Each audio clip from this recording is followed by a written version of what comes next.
그렇기 때문에 모든 것에서 감사하라 그래요. 그래서 그 읽어보시면 처음엔 반발도 많이 나올 거예요. 근데 그 사람이 바로 이것이 나로 하여금 감옥 생활에서 찬송 생활로 나를 바꿔줬다고 그렇게 이야기를 합니다. 그러면서 이제는 아무것도 염려하지 말고 모든 것들을 기도와 간구로 하나님 아버지 앞에 올려드리라는 거죠. 그렇게 하면은 하나님이 이제 이것이 굉장히 많은 사람들이 내 기도가 응답됐다는 것에 대한 표징으로 이게 모든 지각을 초월하는 하나님의 평강이 우리의 생각과 이 마음을 갖다가 지키시게 됩니다. 그래서 많은 사람들이 기도하다가 갑자기 평안이 오면 응답받았다 하고 그냥 내려오기도 합니다. 여러분들 그런 경험 있으세요? 기도를 막 간구를 하다가 갑자기 마음속에서 말할 수 없는 평안이 밀려오면서 하나님이 내 기도를 들으셨다는 그러한 어떤 경험을 하신 분 손 들어보세요. 네. 오늘 우리 디스커버리에서도 이야기했습니다. 이제는 무덤 속에 계신 분이 아닙니다. 이제는 우리의 죄를 용서하시기 오셔서 힘없이 십자가를 지시고 거기서 죽으신 분이 아니십니다. 지금은 부활하셔서 하늘과 땅에 있는 모든 권세를 다 내게 주셨다고 말씀하신 분입니다. 그렇기 때문에 내 이름으로 구하라고. 내 이름으로 구하는 너희들에게 내가 하늘에서 듣고 그것을 시행할 것이라고. 너희들은 내가 했던 것보다 훨씬 더 큰 일을 하게 될 거라고 말씀하세요. 우리 주님이 이 땅에 오셔서 하신 것보다도 훨씬 더 커다란 일들을 너희가 하게 될 거라고 말씀하세요. 이게 바로 그렇게 하신 것은 바로 그분이 하늘과 땅에 있는 모든 그 파워를 전부 다 가지셨어요. 이제는 그분의 파워를 대적할 게 없으신 거예요. 그렇기 때문에 여러분들이 누구를 위해서 기도하면서 하나님 저 영혼을 구해달라고, 저 영혼에게 성령을 부어달라고, 하나님 내게 성령을 부어달라고 했을 때 듣고 시행하실 거예요. 아멘. 만약에 그런 복음을 위해서 여러분들이 시험하지 말고, 하나님 시험하지 말고 정말로 복음을 위해서 안준뱅이에게 손을 얹고 기도를 해보시기 바랍니다. 복음을 위해서. 그래서 이 복음이 전파되기 위해서 하는 그때에 굉장히 많은 그런 역사들이 일어나는 걸 경험도 합니다. 그냥 집에서 되는가 안 되는가 감기 놓고 아들 막 붙잡고 기도하고 이런 거는 하나님을 시험하는 거예요. 믿음으로. 내가 인도네시아나 이런 데, 필리핀이나 이런 데 가서 오지에 아무것도 없는데 그냥 사람들이 그렇게 돼 있는 걸 보면서 우리는 마가복음 16장의 말씀처럼 너희는 온 천하를 다니면서 복음을 전파하라. 그리고 나를 믿고 그렇게 복음을 전파하는 자들에게는 뭐예요? 귀신이 떠나가고 병든 자들이 일어나고 무슨 뱀을 집으며 독을 마실지라도 해받지 않을 것이라고. 이 이야기들이 사도행전에 보면은 이 사도 바울에게 나타나요. 말타에서 이게 복음을 전하는데 갑자기 숲 이렇게 불을 피워놓고 나무가지에서 불을 피워놓고 불을 쬐려고 하는 그 무리에 사도 바울이 들어가는데 그 불을 막 피우기 시작했는데 거기에서 독사가 나와가지고 사도 바울의 손을 깨물어요.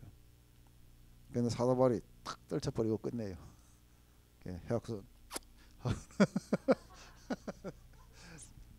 옆에 있는 사람들이 그것 때문에 어떻게 돼요? 거기서 읽어보시면 기겁을 하고 무슨 사람이 이런 사람이 있겠냐는 거죠. 바로 그것 때문에 사도 바울의 이 복음을 받아들이고 믿게 되고 하는 그런 일들이 일어나요. 수도 없는 그런 역사들이 실제적으로 온 세계에서 일어나고 있어요. 근데 이 도시에 앉아가지고 감기 낫게 해달라고 손을 얹고 막 예수 이름으로 막 하고 하니까 그게 잘 안 되는 거죠. 복음을 위해. 그래서 조영기 목사님 그러잖아요. 조영기 목사님이 인도네시아나 아니면 아프리카나 이런 데 가서 막 복음을 증거하면서 기도를 하면 막 전부 다 낫는 거예요. 안전병이 일어나고 막 전부 다 낫는데 막 하다가 자기가 평생을 했던 지병들이 굉장히 많은 분이에요. 굉장히 몸이 안 좋은 분이에요. 막 하다가 하나님 나도 하니까 안 되는 거예요. 자기를 위해서 여러 번 기도해 봤는데 안 되더라는 거예요. 자기는 속에 그냥 완전히 아파갖고 쩔쩔매는데 복음을 위해서 이걸 하면 막 사람들은 낫는 게 그냥 부럽다. 보면서 하늘과 땅에 있는, 그래서 아마 왜 그렇게 하시는지에 대해서는 여러분들 알죠? 우리 고린도후서에 가면 나와요. 사도 바울도 동일하게 사도 바울의 이 기도를 받고 이게 안 나는 사람들이 없는데 자기는 안 나는 거예요. 자기 육체의 가시를 빼달라고 하나님 앞에 3번을 열심히 기도했는데 하나님이 빼주실 줄 아는데 어느 날 들려오는 거예요. 하나님 빼주실 거죠? 하니까 아니 그러면서 그 왜요? 하니까 내 은혜가 네게 족하다는 거예요. 네가 연약한 가운데 있을 때 네가 자고하지 않고 너를 프로텍트하고 너를 보호하기 위해서 그렇게 한다는 거예요. 만약에 자기가 이렇게 하면 막 나고 이러면은 기고만장해가지고 이제는 하나님도 없이 그렇게 파괴되는 걸 하기 위해서 언제나 전하는 그릇들은 항상 보면 뭐에 시달리게 돼 있어요. 시달려갖고 원맥이 주고 하는 거. 그래서 이건 막 굉장히 유명한 목사님들 봐봐요. 막 자식 문제 안 겪은 사람들이 없어요. 자식 이야기만 나오면 원맥이 주고. 그래가지고 능력을 나타내는 분치고 안 아픈 분이 없어요. 남은 고치는데 니는 못 고치냐. 우리 주님한테 하는 이야기 똑같아요. 남은 구원하되 자기를 구원하지 못한다는 거예요. 그 십자가에서 내려와 보라고. 네가 남을 구한다는데 니도 못 구하지 않냐. 이런 일들이 일어나게 될 거라는 거예요. 그러니까 아무것도 염려하지 말고, 아무것도 염려하지 말고 모든 것들을 기도와 간구로 하나님 앞에 올려드리라. 그러면은 모든 지각을 초월하는 하나님의 평강이 너희들의 마음과 생각을 지켜주실 거라는 거예요. 그렇기 때문에 이제 내가 돈이 많아서 그러니까 다른 사람에게 제너러스 한 거 아닌 거예요. 다른 사람들에게 제너러스 하는 이유는 뭐예요? 그러니까 주님이 올마이티 파워로 나와 함께 하시면 또 그분이 우리 가운데 오실 거라는 거예요. 곧 그것이 주님을 기다리는 그런 주님의 재림을 기다리는 이 신앙이 우리로 하여금 사람들에게 나아가서 사랑을 하게 하고 사람들에게 제너러스하게 대하기 시작하고 또 다른 사람들을 위해서 우리 온 삶을 드리게 하는 그 원인인 거죠.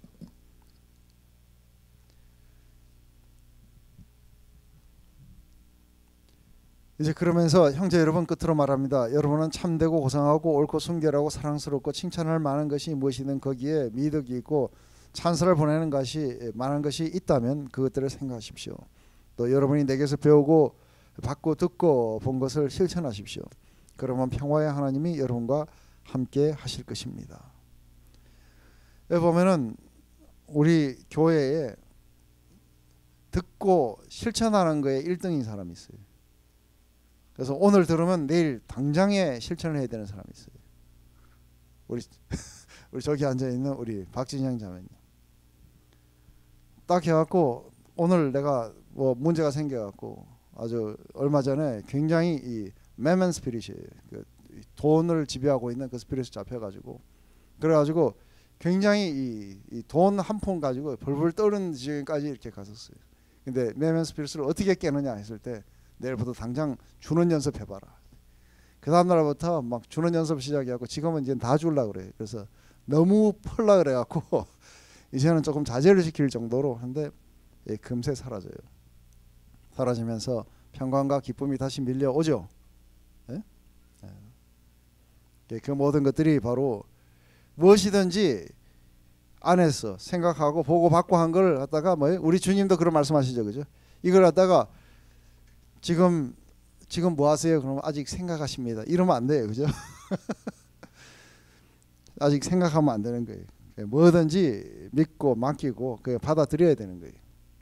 이번에 우리 리트리트에 가서도 마찬가지인 거예요.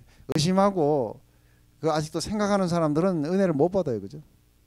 근데 그 우리 이번에 아주 굉장히 은혜를 많이 받으신 우리 정형 형제님 여기 오셨는데 생각나는 게 뭐가 생각이 나느냐면 자기가 은혜가 이렇게 딱 올 때에 자기가 거부하려고 하는 마음이 딱 들었을 때 얼른 생각나는 게 윤선자매 생각이 나더래요.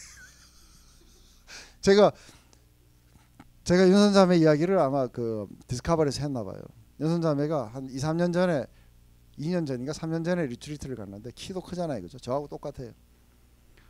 그래서 막 기도를 하는데 갑자기 막 몸이 막 휘청휘청 하는데 안 넘어가려고 앞에 그 의자를 갖다가 그때는 의자가 이렇게 긴 의자인데 그 의자를 꽉 잡고 하니까 이게 넘어갑니까, 그죠? 그냥 막 이거 넘어가라 했는데 안 넘어가요. 그럼 끝까지 휘청거리면서 그 긴 허리를 이렇게 휘청이면서 끝까지 안 넘어갔어요. 근데 2008년도 겨울에 이렇게 앉아가지고 의자에 앉아가지고 기도하는데 제 옆에 앉았어요. 근데 그때는 일어서지도 않았는데 어떻게 된 게 기도하자마자 막 배를 잡으면서 앞으로 이렇게 거꾸로져갖고 넘어가기도 하고 그랬었어요. 그 이야기를 듣고 나서 그래, 절대로 내가 이게 거부하면 안 된다. 그래서 뭐든지 하여간 오는 건 무조건 감사함으로 받고. 그러니까 이 두 부부 한번 봐보세요. 부러워 죽겠어요, 그죠? 두 부부는 막 무조건 감사함으로 다 받으니까 지금 막 계속 부어주시는 거예요. 부어주시고 또 부어주시고. 지금 이제 교회 나온 지 지금 딱 2달 되시는데 마치 20년 나온 사람처럼 지금 막 사람들한테 복음을 전하고. 오늘 많이 들으셨죠?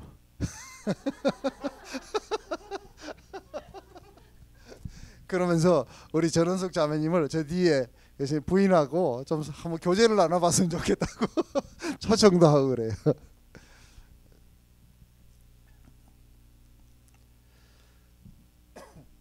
그러면서 이제 10절부터 자신에게 헌금을 한 것에 대해서 감사를 합니다. 여러분이 나에 대하여 다시 관심을 갖게 되어 나는 주님 안에서 크게 기뻐합니다. 여러분이 물질로 나를 돕겠다는 생각은 가지고 있었지만 그럴 기회가 없었습니다. 내가 가난하기 때문에 이런 말을 하는 것이 아닙니다. 나는 어떤 형편에도 스스로 만족하는 법을 배웠습니다. 나는 가난하게 사는 법도 알고 부유하게 사는 법도 압니다. 배가 부르건 고프건 부유하게 살건 가난하게 살건 그 어떤 경우에도 스스로 만족하게 생각하는 비결을 배웠습니다. 나에게 능력 주시는 분 안에서 나는 모든 것을 할 수 있습니다. 그러나 여러분이 어려움을 당하고 있는 나를 도와준 것은 정말 자랑입니다. 빌보 사람 여러분도 잘 알고 있겠지만 내가 기쁜 소식을 전하던 초기에 마게도니아를 떠날 때 서로 도움을 주고받은 교회는 여러분밖에 없습니다. 그리고 내가 데살로니가에 있을 때에도 여러분은 한두 차례 나에게 필요한 것을 보내주었습니다. 내가 선물을 바라는 것이 아니라 오히려 여러분에게 유익이 돌아가기를 바라는 것입니다. 난 여러분에게 모든 것을 받아 넉넉합니다. 여러분이 에바브로디도 편에 보낸 것을 받아서 풍족하게 살고 있습니다. 여러분이 보낸 선물은 하나님께서 기쁘시게 받으실 향기로운 제물입니다.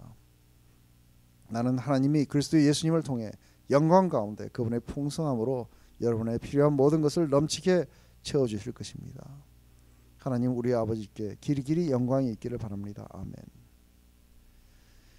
지금 헌금을 했어요. 이 헌금을 받고 난 뒤에 이 헌금에 대해서 바울이 돈을 받았기 때문에 기뻐서 그렇게 이야기하는 게 아닙니다. 바로 이들 안에 실제적으로 이 헌금은 선교 헌금이에요. 그렇기 때문에 이들이 계속해서 이 복음에 동참하고자 하고 하나 이러한 마음이 일어난 것에 대해서 바울이 기뻐합니다.